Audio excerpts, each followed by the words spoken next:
this email and then got distracted and didn't hit record. So I'm going to just take a step back and catch you up on what I'm doing. So when you get logged into Constant Contact, there is most likely going to be a recent email that we can kind of utilize to copy some of the styles that are already selected. So what I did is I copied the October intensive sign up email that were sent to your list, and now I am working on the email to your reps. So we're going to go ahead and click edit, and that will take us to the edit screen in Constant Contact.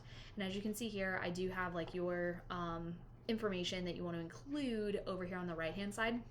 So the first thing I'm going to do is click right up here in the email settings, and if you're on a larger screen it might be a little bit easier to see some of this, but the email settings is where you're going to add your subject line, and this is a required piece of content. It will automatically have the information from whatever campaign you copied, and so it's really important that you update this. In this case, we're going to say October dates announced, audition intensive at Mornell Studios, like maybe now open. Feel free to edit this as you feel. Since we're talking to the reps, the pre-header, this is kind of like what starts to load when they see it in their inbox. You can see it here. It's kind of like a little preview snippet. We're gonna say, tell your actors now is their time, or now's their time. And then your from name, we want to go ahead and list as Sarah Mornell. That way they know who they're getting this email from, and they can, they're more likely to open it. So the from address, this is kind of like pre-programmed into your Constant Contact. So these are like pre-approved emails that you can send from. Sometimes it requires you to like also do some like verification. So I would recommend just selecting from the list. In this case, we're going to say that it's coming from you. And if that's not right, you can always change it to, news or something like that. So we're going to click save, and that closes that. So that is up here. It is saved in here. The system automatically saves as you go, but also it's important to go ahead and click that save button at the very top of the screen every so often just to save your work. Constant Contact, if it decides that it doesn't want to load for some reason, it can like mess things up. And so if it's not already automatically saved, or if you do a lot of work all of a sudden and it errors or something, it's good to have that saved so that you can come back to the point where you had most recently worked.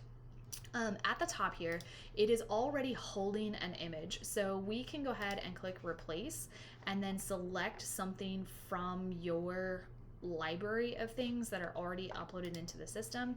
I think the logo would be really nice here since this is coming kind of from your studio to their agency. And then we also have your message here that says dear reps, da da da da da. And so we're gonna just like select all this information and delete it out and replace it with the text that you have written. Then if you want to make any kind of formatting changes, you can certainly modify that using the WYSIWYG editor that pops up at the top right here. And then if you have any changes, go ahead and make those. In between paragraphs, it's nice to have like a blank line in between. And then this is an email address. So it is best for that to be a link.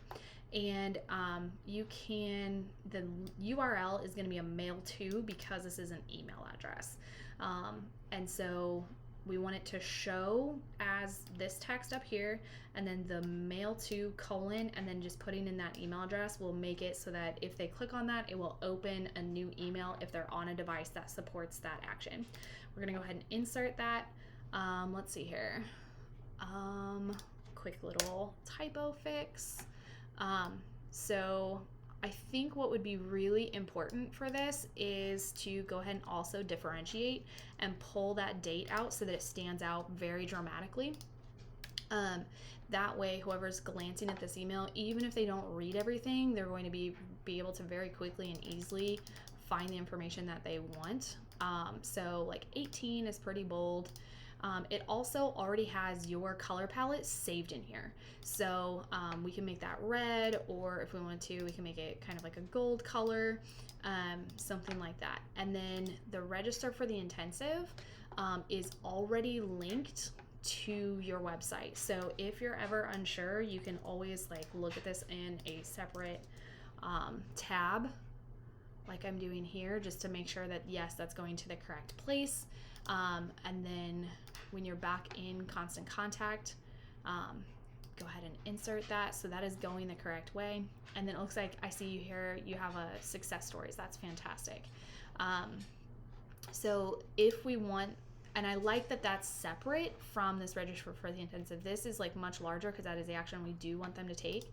Red tends to mean stop in our communication channels, but that's also a brand color for you. So I'm not against having it be red, but we do want to just make sure that we don't make the thing that we want them to do always on a red button, because that tends to make people hesitate, but black is a little more neutral, so to speak. Red is going to grab their eye, but in this case, black is still high contrast and larger. And then success stories is a great little way to include some testimonials. If for some reason you want to add any other content in here, you can also drag and drop from this panel on the left-hand side to get that to open up. Honestly, I'm not even sure what I clicked on. I think I just kind of went there.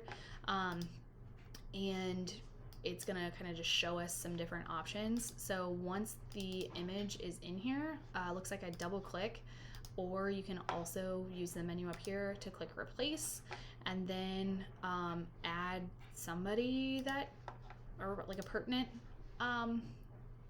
image. So design is for the overall design of the campaign, of the email. And so this outer background is this area that's outside of your main message.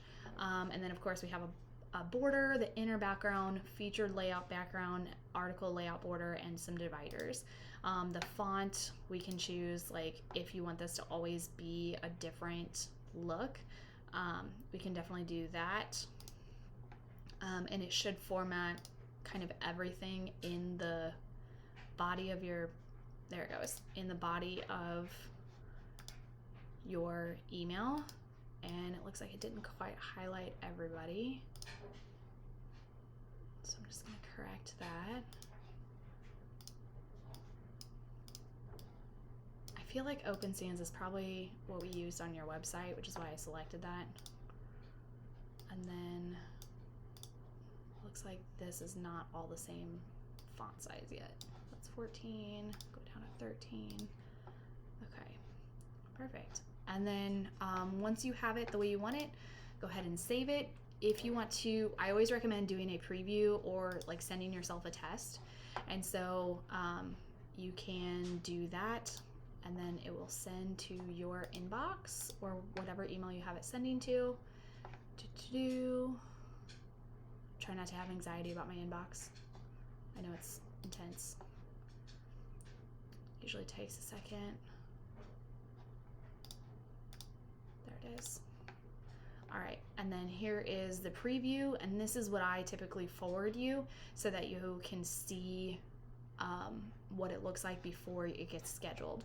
When you are ready to schedule, you've already done this successfully, but just a quick reminder, you click continue, and then you want to select the list that you want it to send to.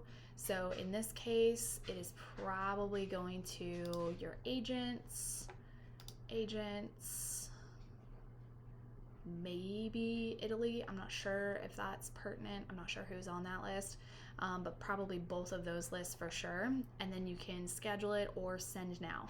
And then if you want to make any edits, you can update that campaign information and change your subject line and things from here. Also, if you haven't sent a test email, you can do that from this screen as well. So I'm going to not save this for now, but this is available to you. And if you have any more questions, feel free to let me know, or we will see each other, I think tomorrow. All right. Thanks, Sarah. Talk to you soon.